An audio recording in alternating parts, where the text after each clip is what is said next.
Kindly sit. Thank you for the courtesy.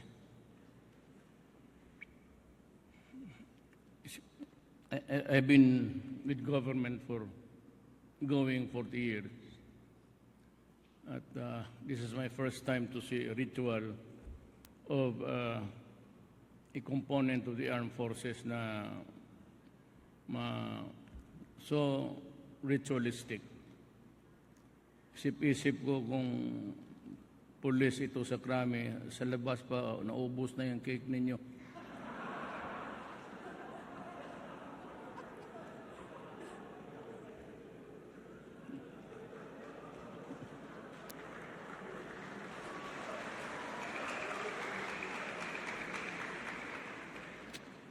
Defense Secretary Delfin Lorenzana and members of the Cabinet, AFP Chief of Staff Lieutenant General Rey Leonardo Guerrero, Flag Officer in Command Vice Admiral Ronald Joseph Mercado, and other major service commanders,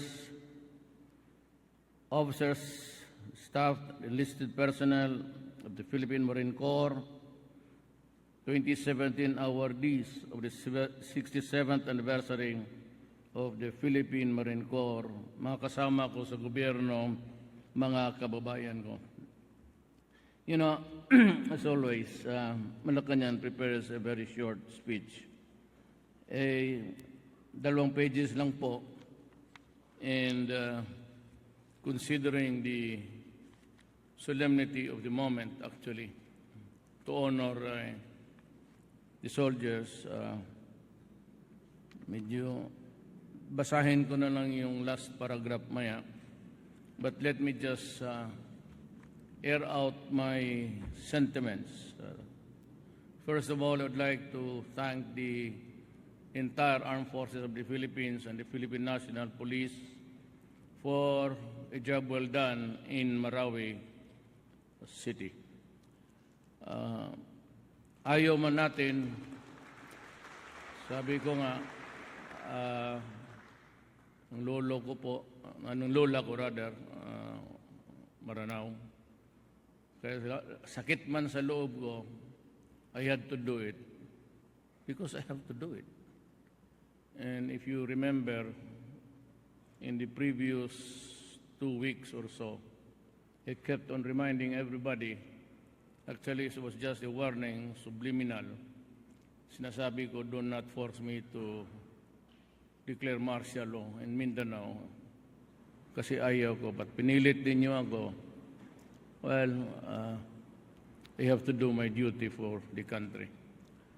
As early as a month before, pati yung mga relatives ko nagsasabi na sa amin that there was a build-up of warm bodies. But yung armas was not really clear to us na the ammunition and ordnance was that aplenty. So we had to fight a long war, and this is something which is really a new kind of fighting. Kung sana lang in the open field where our soldiers are better trained to deal with. Kasi the rebellion has always been with us for so many years. And we never thought that we'd fight an urban city. The cover is yung semento pati bakal. And even in other places in the Middle East, Mosul, Aleppo, and all, Raqqa, took them several years to really conquer with all the might of the Allied forces. Dito sa atin, we did it on our own. But of course, we'd like to thank the countries that really helped us.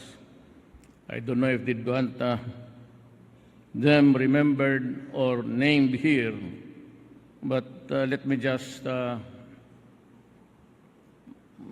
out of gratitude, of course, the United States for lending us the equipments, China for giving us the arms, so the Soviet Union, si President Putin also contributed, and Israel. and the others who lent us the equipments that needed really to win the war. Ang ano ko po, masasabi ko lang is I have taken steps to really not reward but do something substantial for our soldiers. I have ordered the NHA to find a lot somewhere here and to build the houses for those who are wounded and those who are unfortunately, pardon the word, rendered disabled. I'd build something like a convalescence village dito sa malapit sa urban cities where the soldiers can have a better access to the hospitals and of course the training for the prosthesis. I guarantee them that for those who are really wanting to stand again, the new science of the use of prosthesis and titanium, many, the best example would be the Blade Runner who killed his lover, but he was a very good runner using titanium. And we can have it for the soldiers, that is good. And that is why the other day I told Defense Secretary Lorenzana that I'd be releasing 500 million for the wounded and disabled soldiers para lang sa kanila. I hate to say this in public, but the bureaucratic grid has always been there with the monkey wrench. And I want yung mabilisan na, sabi ko, ibigay ko na lang sa opisina ni Delphine, and siya nang bahala for the immediate release of the medicines and the shop around for the titaniums. Quite expensive, but in the long run, it would have its benefits and make the soldiers happy again. I want to emphasize the soldiers that I love as for as long as I'm there, I love my soldiers, I love my police. And you can be very sure that I am there when the moment needs me. Nandyan ako sa tabi ninyo. That is why lahat ng ginawa ko first was really this is not to beg the issue. Anyway, it's rightfully yours. The first thing that I did when I was president was to talk to Binamin Jokno, the secretary of budget.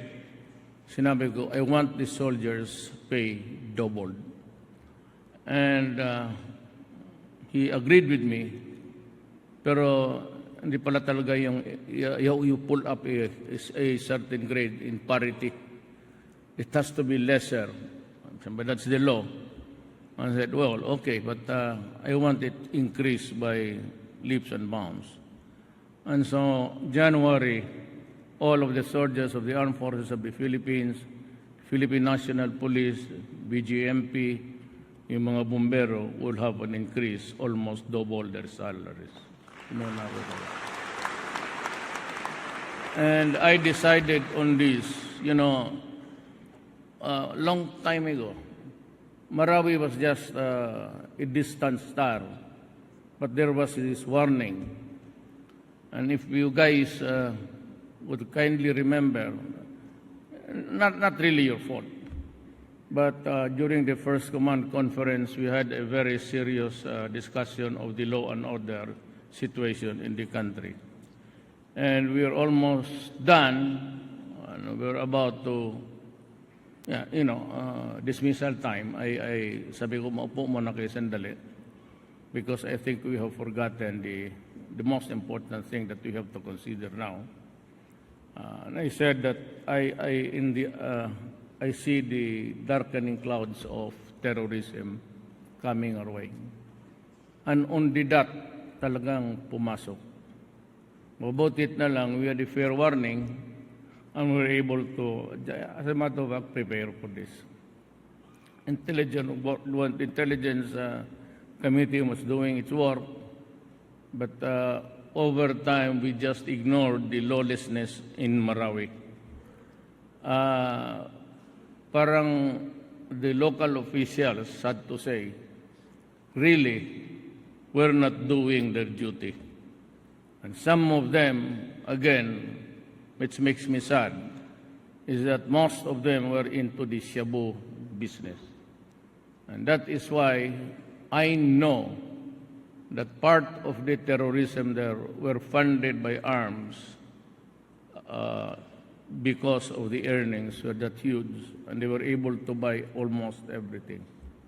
But I hope this will not happen again, and I'm sure that we will not allow it. I hate to kill a human person, especially Filipino.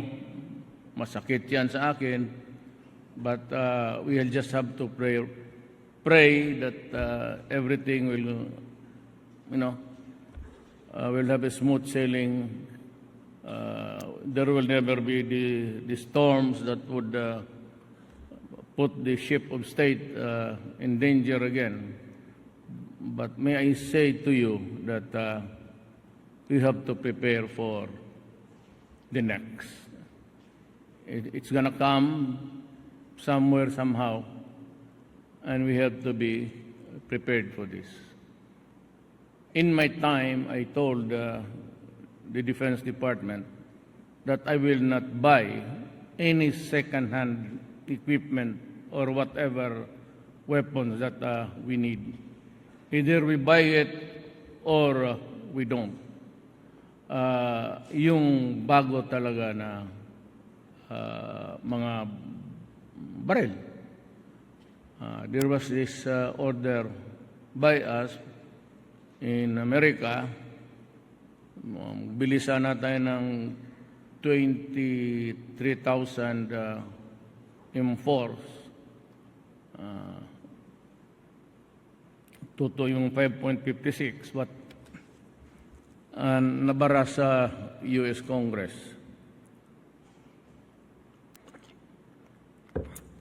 Let me state it publicly here and now. Wala akong problema sa Amerika. But you know, in America, it cannot be trusted with this kind of things.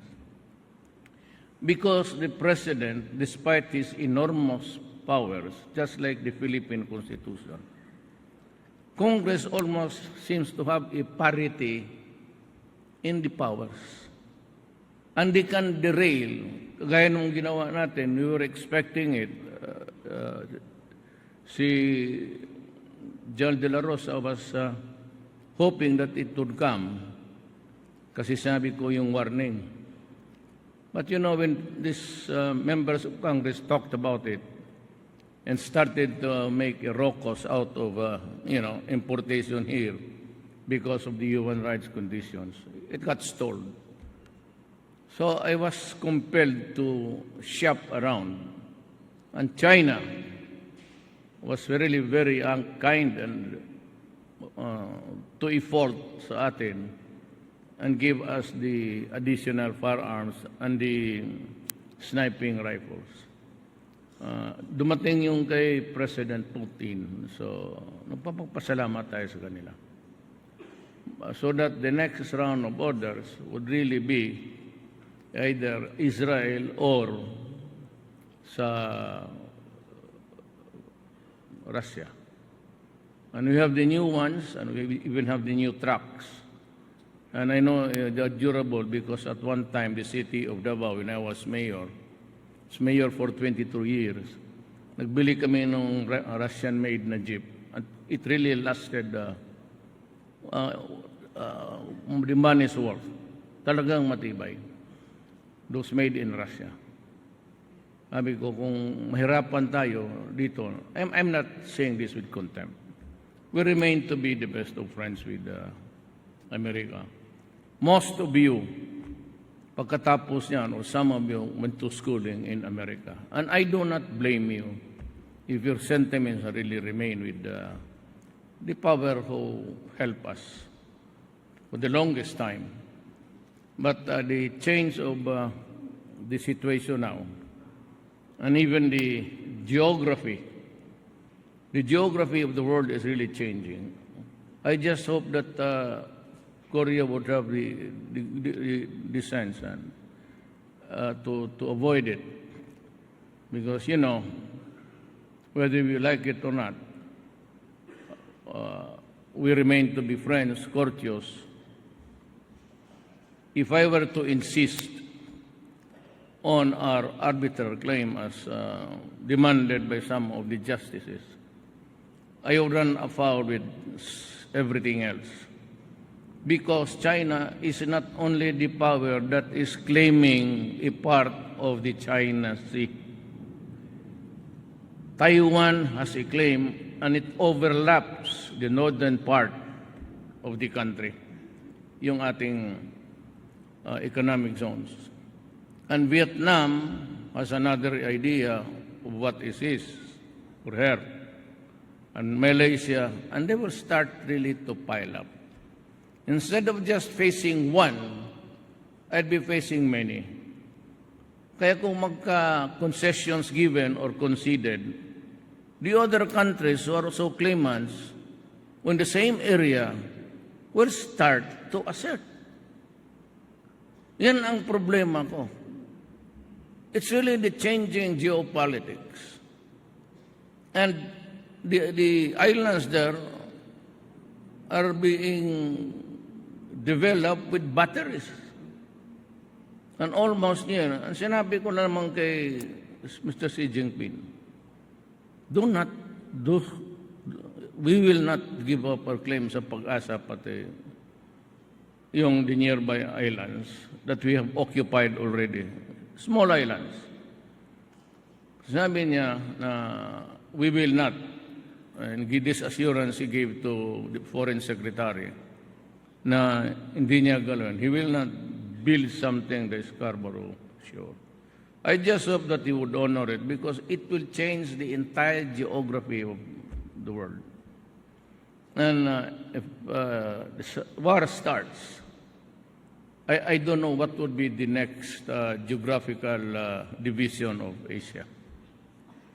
Yan ang mahirap sa just like in the Middle East. Geopolitics changed the entire Persian Empire and the Ottoman Empire. At dito, I really don't know what will happen. But it is the politics and power that would change the entire landscape of the political situation of the world. It is really a geopolitic thing, and we'll just have to consider ourselves now not in a defensive position, but to insist na ito muna ang atin at wag tayong, kasi kung we assert and go there, the other countries, Malaysia, I'm sure, and Indonesia, would also begin to push for what they think is their territory. I hope you understand that, because I cannot afford to go to war. I know that it would end up in a massacre. I cannot start we do not have nuclear arms and everything. As a matter of fact, we are just bystanders. But what I can do really is to strengthen my own, in the meantime that we are waiting for.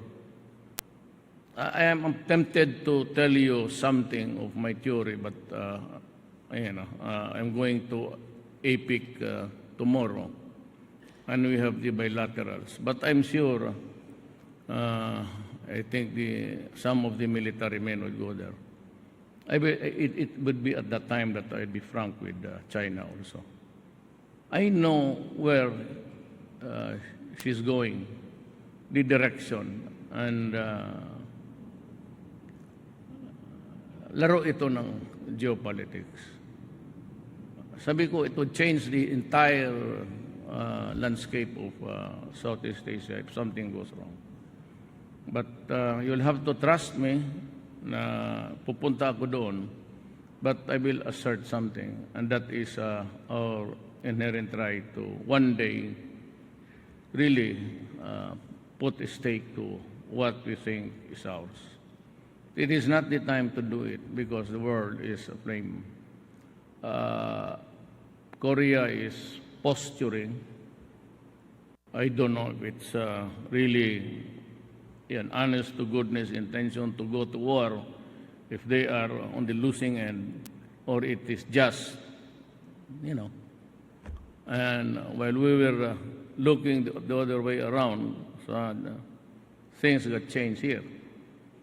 Bigla ng pagtingin natin, but they were taking a while, and we were looking into the direction of one crisis.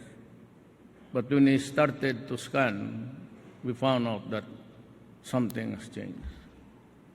But the greatest asset that we have is that we have the only land base there facing China is Palawan. You cannot sink an island, can you? So yan ang ano natin. It's really Palawan. It's a huge battleship facing the entire. I'm not going to specify, Russia might be kind to us, making friends, but I said, you can never tell what would happen there. Yung mga battleships nila are just there, and you can sink them. No? The other countries can do it. Pero ditong ating Palawan, which is really the parang, well, I said they cannot sink that. And that is a land-based asset which only we. Tayo lang, ang pinaka-approximate talaga. That is just my analysis of the things which I have to talk to them about what I feel is developing there. So yan po ang report ko sa inyo. But may I reiterate my support to, you will have everything you will need.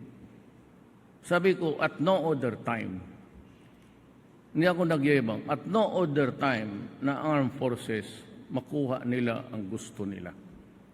Armas, and well, of course,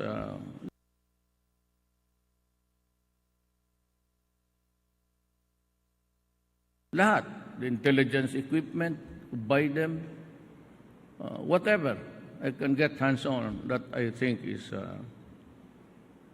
and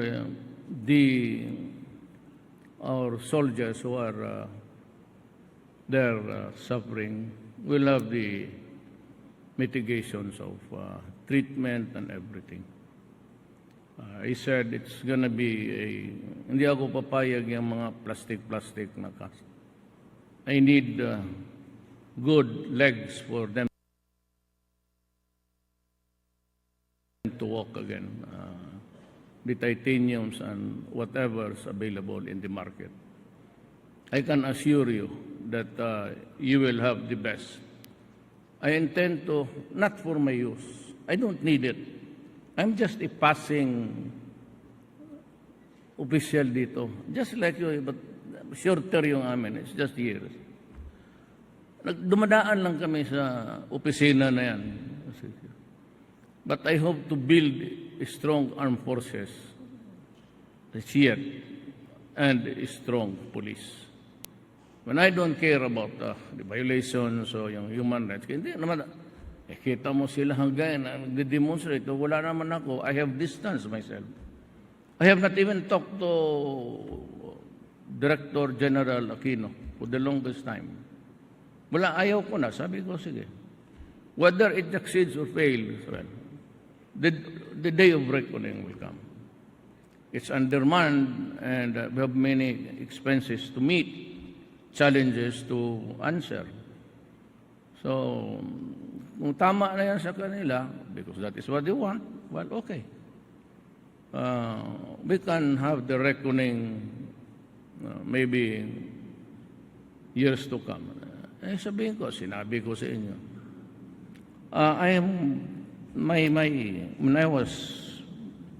I'm about to end. Let me just tell you, At lahat ng kayo namang mga Philippine Navy na assigned doon. As a matter of fact, the first guy I wanted to be in the cabinet was Willie Wong. I know that he was not a jolly good fellow sometimes, but I believed in his integrity, and I had called him twice dito. And every time I met him, talagang ayaw niya. Nagmamakaawa na yung mama. Yung ang dumadaan lang kami dito, it's very hard to look for an honest man. But I can assure you, since I made a few promises in election, that I will take care of graft and corruption, then I will finish the drug, which is really punishing our country, and the law and order. But I have to talk to the communists, but it seems that we cannot understand each other. Good friends coming on, and I could travel the ideological lines to and fro. But the problem is, I am no longer a mayor. Na sinasabi ko nga sa kanila, I'm tasked with the governing a nation. I cannot trade things with you na hindi akin, sa tao to eh. So diyan kami na nga, it has bugged down simply because I do not want to talk to them anymore. You just cannot ask for something overnight. I am not the despot or ruler of the Philippines. Sabihin ko, ibigay natin yan, bigay. No, you have to contend with the people, Congress, and the rest of the nation. So diyan ang paputol yung law and order natin at yung we continue to talk sa mainline, MIMLF. I'm hanging on to it, hoping that they would rein everything there once they have the federal setup.